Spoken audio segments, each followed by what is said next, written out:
അസ്സലാമു വറഹ്മത്തുള്ളാഹി. അൽഹംദുലില്ലാഹ്, ഇന്നൊരു ഞായറാഴ്ചയും കൂടി നമുക്കിവിടെ കൂടിയിരിക്കാനുള്ള അവസരം കിട്ടി. അൽഹംദുലില്ലാഹ്, അല്ലാഹ് ഒക്കെ സ്വീകരിക്കട്ടെ.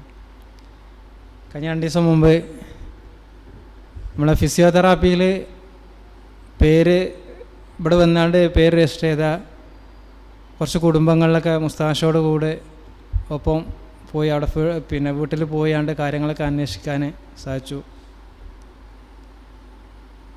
ഫസ്റ്റ് തന്നെ ഒരു കുടുംബത്തിൽ പോയപ്പോൾ ഒരു 19 വയസ്സുള്ളൊരു കാക്കയാണ് അവിടെ ഉള്ളത്. 10 വർഷം മുമ്പ് സ്ട്രോക്ക് വന്നാണ്ട് ഉള്ള പ്രയാസം ഒക്കെ ഏകദേശം ഇങ്ങനെ റെഡിയായി വരുന്നതിൻ്റെ അടുക്ക് വീണ്ടും ഒരിക്കൽ കൂടി സ്ട്രോക്ക് വന്നതാണ്. ഇപ്പോൾ നമ്മളെ തെറാപ്പി സെൻറ്റർക്ക് അയാൾക്ക് വരാൻ ഉള്ളൊരിതുണ്ടാക്കിയത്. 10 വർഷം മുമ്പ് നല്ല ആരോഗ്യത്തിൽ ഒരുവിധം എല്ലാ ജോലികളും ചെയ്ത് കുടുംബം പോറ്റിയ ഒരു സഹോദരനാണ്. നല്ല ആരോഗ്യം എന്ന് പറഞ്ഞാൽ നമ്മളെ ഗലാസിപ്പണി വരെ എടുത്തുകൊണ്ട് അത്രക്കും ഏത് മല്ലുള്ള ജോലിയും എടുക്കാൻ ഉള്ള ഒരു ആരോഗ്യവും കാര്യങ്ങളും ഒക്കെ ഉണ്ടായിരുന്ന സമയത്താണ് പെട്ടെന്ന് ഈ ഒരു സ്ട്രോക്ക് വന്ന് അയാൾ ഇങ്ങനെ സംഭവിച്ചത്. ഇപ്പോൾ ഒന്ന് നടക്കും, ചെറിയതായിട്ട് പിടിച്ചാണ്ടൊക്കെ നടക്കും. ഒന്ന് തുണി എടുക്കാൻ ഒരു പ്രത്യേകം എടുത്ത് പറഞ്ഞ സംഗതി, കയ്യിന് ഇതില്ലാത്തതുകൊണ്ട് ഒരു തുണി എടുക്കാൻ പോലും സാധിക്കണില്ല എന്നാണ്.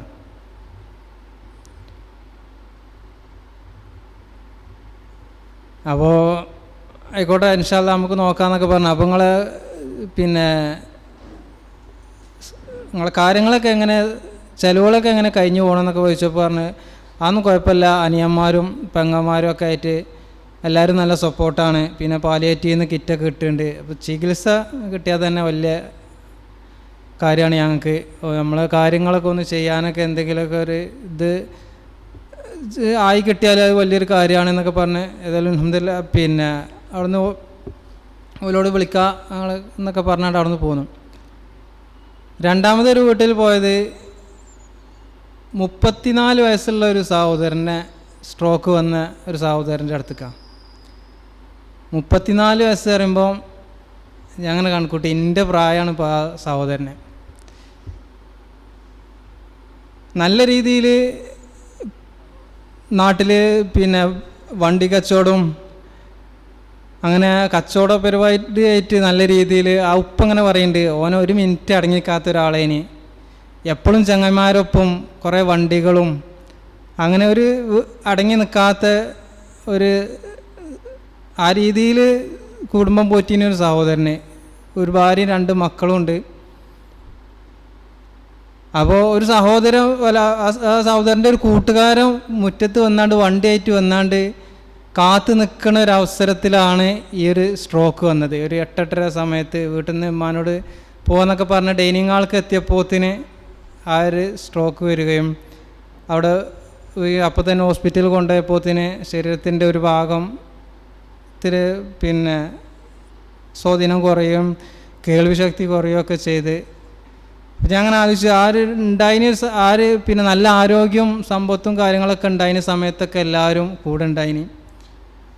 ഈ ഒരു ഇത് രോഗം വന്നപ്പോൾ തന്നെ അത്രയും ഒരു നല്ല പ്രായത്തിലും ഓടിച്ചാടി നടക്കുന്ന സമയത്ത് ആയതുകൊണ്ട് തന്നെ ആ സഹോദരൻ മാനസികമായിട്ട് നല്ലോണം തകർന്ന് നിൽക്കുന്ന സമയേന്. അങ്ങനെ ഒരു മാസം ആ രോഗം വന്ന് 1 മാസം ആയപ്പോൾ തന്നെ ആ ഭാര്യയും മക്കളും ഓലെ വീട്ടിലേക്ക് പോയി എന്നാണ്. ഇവരെ ഉപേക്ഷിച്ചാണ്ട് സ്വന്തം വീട്ടിലേക്ക് പോയി. ഏതായാലും നല്ല സമ്പത്തും കാര്യങ്ങളും ആരോഗ്യമൊക്കെ ഉണ്ടായിരുന്ന സമയത്ത് എല്ലാവരും കൂട്ടുകാരും എല്ലാവരും ഉണ്ടായി. ആർക്കും വേണ്ടിയാണോ അത്ര കാലം അധ്വാനിച്ചത് സമ്പാദിച്ചത് ഒക്കെ ആ മക്കൾക്കും ഭാര്യക്കും വേണ്ടിയ കാര്യം കുടുംബം ഓലെ ബന്ധമില്ലാത്ത രീതിയിൽ ഓല ഒഴിവാക്കി പോയി എന്നൊക്കെ പറഞ്ഞു. ഓലോട് നമ്മൾ സമാധാനിപ്പിച്ച് നിങ്ങൾക്ക് വിളിക്കാം, നിങ്ങൾക്ക് ഇൻഷാ അല്ലാഹ് നമ്മൾ അടുത്ത ആഴ്ച തന്നെ നമുക്ക് ചികിത്സ ഒക്കെ തുടങ്ങാമെന്നൊക്കെ പറഞ്ഞു. മറ്റൊരു വീട്ടിൽ പോയപ്പോൾ ആ വീട്ടിലെ സഹോദരിക്കാണ് സ്ട്രോക്ക് വന്നത്. ആ വീട്ടിലെ ഉമ്മാക്ക് 2 മക്കളും ഭർത്താവും ഉണ്ട്. ആ ഉമ്മാക്കാണ് സ്ട്രോക്ക് വന്നത്. അധികം പ്രായമൊന്നും ആയില്ല, ഇതേമാതിരി ഒരു 10-15 വയസ്സൊക്കെ തോന്നിക്കണ ഒരു സഹോദരി. നമ്മൾ ചെന്നപ്പോൾ ഇങ്ങനെ കട്ടുമേ കിടക്കുക.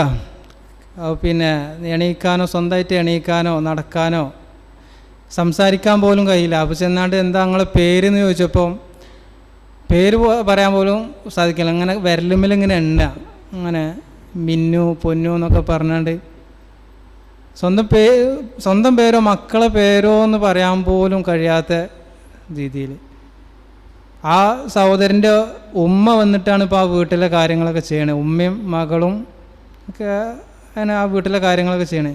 അപ്പോൾ ഈ ഒരു വീട് കൈകാര്യം ചെയ്ത് കൊണ്ട് നടക്കേണ്ട ഒരു സഹോദരി ഇങ്ങനെ കിടപ്പിലാവുമ്പോൾ ആ വീട്ടിൽ എത്രത്തോളം ഡിസോർഡർ വരും എന്നുള്ളതൊക്കെ ആലോചിച്ച് പോയി.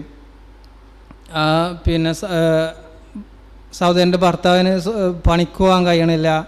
കാരണം ഈ സഹോദരനെ ബാത്റൂമിൽ കൊണ്ടുപോകാനോ എന്നൊക്കെ ഒരാൾ പിടിക്കാൻ നല്ല ആരോഗ്യമുള്ളതാണ്. ആ സഹോദരൻ്റെ ഉമ്മാക്ക് എണീപ്പിച്ച് ഇരുത്താൻ മാത്രമേ കഴിയുള്ളൂ, ബാത്റൂമിൽ കൊണ്ടുപോകാനോ അതിനൊന്നും കഴിയില്ല. അപ്പോൾ ആ സഹോദരന് പിന്നെ നല്ലൊരു സ്ഥിരമായിട്ടൊരു പണിക്ക് പോകാൻ കഴിയണില്ല. അങ്ങനെയൊക്കെ പ്രയാസം. ഈ ഞാൻ പറഞ്ഞ ഈ 3 സംഗതിയും സ്ട്രോക്ക് വന്ന സംഗതിയാണ്. പെട്ടെന്നുള്ള ഒരു ഇതായിട്ടാണ് ഓരോ ജീവിതത്തിൽ കടന്നത്. പണി എടുത്തുകൊണ്ട് നിൽക്കണതിൻ്റെ ഇടയിൽ ഞാൻ ഫസ്റ്റ് പറഞ്ഞ ആൾ പണി എടുത്തുകൊണ്ട് നിൽക്കണതിൻ്റെ ഇടയിലാണ് അത് സംഭവിച്ചത്. മറ്റതും നല്ല പ്രായത്തിൽ പിന്നെ ജോലിക്ക് വീട്ടിൽ നിന്ന് ഇറങ്ങാൻ നിൽക്കുന്നത്. അപ്പോൾ ഏത് സമയത്തും നമുക്ക് ഇങ്ങനത്തെ ഉള്ള ഈ ഒരു ഇത് നമുക്ക് ആർക്കും സംഭവിക്കാവുന്ന ഒരു സംഗതിയാണ്. തന്ന അനുഗ്രഹങ്ങൾ നീങ്ങിപ്പോകുന്നൊരു സംഗതി. അള്ളാൻ്റെ റസൂല് നമ്മളോട് എപ്പോഴും പ്രാർത്ഥിക്കാൻ പറഞ്ഞൊരു പ്രാർത്ഥന ഉണ്ട്. നമ്മളിവിടെ ഒരുപാട് വട്ടം ചർച്ച ചെയ്ത് നമ്മൾ പ്രാർത്ഥിക്കുന്ന ഒരു പ്രാർത്ഥനയാണ്. എന്നാലും ഈ ഒരു ഇതൊക്കെ പറഞ്ഞപ്പോൾ അതിൻ്റെ കൂട്ടത്തിലൊരു ഓർമ്മപ്പെടുത്തുക എന്നുള്ള രീതിയിലുള്ള ഒരു ഇതാണ്. അല്ലാഹുമ്മ ഇന്നി അഊസു ബിക മിൻ സവാലി നിഅമതിക വ തഹവ്വുലി ആഫിയതിക വ ഫുജാതി നിഖ്മതിക വ ജമിയ സഹാതിക. നമ്മൾ ഇവിടെ ഒരുപാട് വട്ടം ചർച്ച ചെയ്തതാണ്, നമ്മൾ പ്രാർത്ഥിക്കണമാണ്. അല്ലാഹുവേ, നീ നൽകിയിട്ടുള്ള അനുഗ്രഹങ്ങൾ നീങ്ങിപ്പോകുന്നതിൽ നിന്നും നീ നൽകിയ സൗഖ്യം നഷ്ടപ്പെട്ടു പോകുന്നതിൽ നിന്നും ആകസ്മികമായ നിൻ്റെ ശിക്ഷയിൽ നിന്നും നിൻ്റെ എല്ലാ കോപത്തിൽ നിന്നും ഞാൻ നിന്നിൽ അഭയം തേടുന്നു. ഇപ്പോൾ ഈ അനുഗ്രഹങ്ങൾ, കിട്ടിയ അനുഗ്രഹങ്ങൾ നീങ്ങിപ്പോവുക എന്ന് പറഞ്ഞാൽ എപ്പോഴും സംഭവിക്കുന്ന ഒരു സംഗതിയാണ്. അതൊക്കെ നമുക്ക് ചെയ്യാൻ കഴിയുന്നത് ഒന്ന് പ്രാർത്ഥനയും, 2 നമ്മൾ സമയം കിട്ടിയ അവസരങ്ങൾ ഉപയോഗപ്പെടുത്തുക എന്നുള്ളതും കൂടിയാണ്. ഏതെങ്കിലും ആ രീതിയിൽ നമുക്ക് എൻ്റെ കാര്യങ്ങളൊക്കെ ചെയ്യാനുള്ള തൗഫീക്ക് ഉണ്ടാവട്ടെ. വേറൊരു വീട്ടിൽ പോയത് 24 വയസ്സ് പ്രായമുള്ള ഒരു കുട്ടി എന്ന് പറയാം, അല്ലെങ്കിൽ സഹോദരി എന്ന് പറയാം, അങ്ങനത്തെ ഒരു ആളടുത്തേക്കാണ്. അങ്ങനെ ഞങ്ങൾ ചെന്നപ്പോൾ ആ ഒരു സഹോദരനെയും കൊണ്ട് ഓരോ കുടുംബക്കാർ ഹോസ്പിറ്റലിൽ നിന്ന് വരികയാണ്. ഞങ്ങളിങ്ങനെ ചെന്ന് ഓല കൂട്ടത്തിൽ അടുത്തപ്പോൾ തന്നെ 5 മിനിറ്റ് കൊണ്ട് ഓല എത്താറിന്. അങ്ങനെ നിന്ന് ഓല ആ വണ്ടിയിൽ റോട്ടുമേ സൈഡാക്കി. അപ്പോൾ വീട് എവിടെ വെച്ച് കുറച്ച് ദൂരം അങ്ങനെ കാണിച്ചു തന്നു. നോക്കിയാൽ കാണും, അത്രേ ഉള്ളൂ. അപ്പോൾ ഒരു റോട്ടുമേ വണ്ടി നിർത്തിയാണ്ട് ഇങ്ങനെ ആ സഹോദരനെ താങ്ങി പിടിച്ച് ഇങ്ങനെ കൊണ്ടുപോകും. അത്യാവശ്യം തടിയും കാര്യങ്ങളൊക്കെ ഉള്ളതുകൊണ്ട് തന്നെ അത്യാവശ്യം വെയിറ്റുള്ളൊരു സഹോദരിയാണ്. അപ്പോൾ ഇങ്ങനെ നോക്കിയപ്പോൾ ഒരു ഓട്ടോറിക്ഷ ഇങ്ങനെ പോവും. അപ്പോൾ റോട്ടുമേൽ വണ്ടി നിർത്തിയാണ്ട് ഇത് കട്ട റോഡാണ്. അപ്പോൾ താങ്ങി പിടിച്ചിങ്ങനെ. അപ്പോൾ ഇങ്ങനെ കുറച്ചുകൂടി ചെന്നപ്പോൾ ഒരു വളവ് ഇങ്ങനെ ഉണ്ട്, റോഡിൻ്റെ അങ്ങനെ ഒരു ചെറിയൊരു വളവുണ്ട്. ആ ഒരു വളവിൽ ഒരു കുറച്ച് സ്ഥലം കൂടിയും കിട്ടിയാൽ ഓൽക്കൊരു ഓട്ടോറിക്ഷ കാറൊക്കെ ആ മുറ്റത്തേക്ക് എത്തും. 1-2 മിനിറ്റ് കൊണ്ട് നമ്മൾ നടന്നെത്തുന്ന സ്ഥലത്തേക്കാണ് ആ സഹോദരനെ കൊണ്ട് 10-12 മിനിറ്റോളം ആ സഹോദരനെ താങ്ങി പിടിച്ച് ഒരുപാട് പ്രയാസപ്പെട്ട് ആ സഹോദരനെ ആ വീട്ടിലെത്തിച്ച്. അപ്പോൾ ആ ഒരു വളവിൽ കുറച്ച് സ്ഥലം കിട്ടിയാൽ നിങ്ങൾക്ക് റോഡാവില്ലേ, നിങ്ങൾ പിന്നെ ആരോടെങ്കിലും ചോദിച്ചിന് ദാദാ സ്ഥലം എന്നൊക്കെ ചോദിച്ചപ്പോൾ പറഞ്ഞേ ഞങ്ങൾ ഒരുപാട് ചോദിച്ചു, ഇത് മേലുള്ളൊരു സഹോദരൻ്റെ ആണ്. ഞങ്ങൾ ഒരുപാട് ഓലോട് ചോദിച്ചു. അപ്പോൾ പക്ഷേ ഓല് തരുന്നില്ല. അപ്പോൾ എന്താ പൈസ എന്തോലും ഡിമാൻഡ് വെച്ചു. അപ്പോൾ ഞാൻ പറഞ്ഞു ഓലോട്, സഹോദരൻ പറയാം, ഞാൻ പറഞ്ഞു ഓലോട് എൻ്റെ ഓല സ്ഥലത്തിന് ചാരി തന്നെ എൻ്റെ ബാക്കിൽ കുറച്ച് സ്ഥലമുണ്ട്, ഇവിടെ നിന്ന് ഈ ഒരു വളവിൽ കുറച്ച് സ്ഥലം തരുന്നതുകൊണ്ട് തന്നെ നിങ്ങൾക്ക് അവിടുന്ന് എത്ര വേണ്ടി അങ്ങ് എടുത്തോളി എന്ന് പറഞ്ഞിട്ട് പോലും ഓല അതിനെ സമ്മതിച്ചിട്ടില്ല. നമ്മൾ ഇപ്പോൾ അടുത്ത് തന്നെ കണ്ടതാണ്, ഒരുപാട് മതിൽ കെട്ടിയതും അതിര് കെട്ടിയതൊക്കെ ഒറ്റ രാത്രി കൊണ്ട് അള്ളാഹ് തുടച്ചു നീക്കിയ ഒരു സംഗതിയൊക്കെ നമ്മൾ ഒരുപാട് കണ്ട. ഇങ്ങനെ ഈ നമ്മൾ മതിൽ കെട്ടിയതും അതിര് കെട്ടിയതൊക്കെ ഒരൊറ്റ രാത്രി മതി അള്ളാഹ്ക്ക്, ഒരൊറ്റ നിമിഷം തന്നെ മതി അള്ളാഹ്ക്ക് തുടച്ചു മാറ്റാൻ. നമ്മളിങ്ങനെയുള്ളൊരു കാര്യത്തിലൊക്കെ നമ്മൾ ഒരു ഇതൊക്കെ എന്തെങ്കിലുമൊക്കെ വിട്ടുകൊടുത്താൽ അത് നാളെ നമുക്ക് ആ കൊടുത്തതേ ബാക്കി ഉണ്ടാവുള്ളൂ എന്നുള്ള ആ ഒരു ഇതും കൂടി അവിടുന്ന് മനസ്സിലായി. ഏതായാലും ഈ സഹോദരിക്കും സഹോദരന്മാർക്കൊക്കെ അള്ളാഹ് ഷിഫ നൽകട്ടെ. നമ്മളെ തെറാപ്പിയിലൂടെ എന്തെങ്കിലുമൊക്കെ ഒരു ഇത് ഓൾക്ക് കിട്ടുകയാണെങ്കിൽ അൽഹംദുലില്ലാഹ് ഞമ്മക്കും ഓൾക്കുമൊക്കെ ഒരു ആശ്വാസമാവും. അത് കഴിഞ്ഞ് വെള്ളിയാഴ്ചേന് ജുമാൻ്റെ സമയമായപ്പം ഞങ്ങൾ തെറാപ്പി സെൻ്റർക്ക് തന്നെ ജുമാക്ക് കൂടാൻ പോയത്. അവിടെ കണ്ടൊരു സന്തോഷം എന്താ വെച്ചാൽ, അന്ന് ജുമാ കഴിഞ്ഞതിന് ശേഷം ഒരു സഹോദരനെ നമ്മൾ ആ തെറാപ്പി സെൻ്റർക്ക് കുറച്ച് ഭക്ഷണം സ്പോൺസർ ചെയ്തിന്. അപ്പോൾ അവിടെയുള്ള എല്ലാവരും രോഗികളും എല്ലാവരും ഇങ്ങനെ കൂടിയിരുന്ന് അതിങ്ങനെ വിളമ്പി അതിങ്ങനെ എല്ലാവരും പങ്കിട്ട് ഇങ്ങനെ ഭക്ഷണം കഴിക്കണുണ്ടപ്പോൾ ഭയങ്കര സന്തോഷം. കാരണം ഇങ്ങനെ ഈ അഡ്മിറ്റായ രോഗികളും ഇവരൊക്കെ ഒരു കല്യാണമോ ഒരു സൽക്കാരോ നാട്ടിലെന്തെങ്കിലും ഒരു പരിപാടിയോ എല്ലാം ഒഴിവാക്കിയിട്ടാണ് നമ്മൾ ഈ സെൻറ്ററിൽ അവിടെ ചികിത്സക്കായിട്ട് നിൽക്കുന്നത്. അപ്പോൾ ഇങ്ങനത്തെ ഈ ഒരു കുറച്ച് ആൾക്കാർക്കൊക്കെ നമ്മൾ ഒരു നേരത്തെ ഇങ്ങനത്തെ ഒരു നല്ലൊരു ഭക്ഷണം ബിരിയാണി ആയിട്ടൊക്കെ കൊടുക്കുമ്പോൾ ഓല കൂടിയിരുന്ന് ഓൾക്ക് കഴിക്കുമ്പോൾ ഓൾക്ക് കിട്ടുന്ന ആ സന്തോഷം അവിടെ ഇങ്ങനെ കാണാൻ കഴിഞ്ഞു.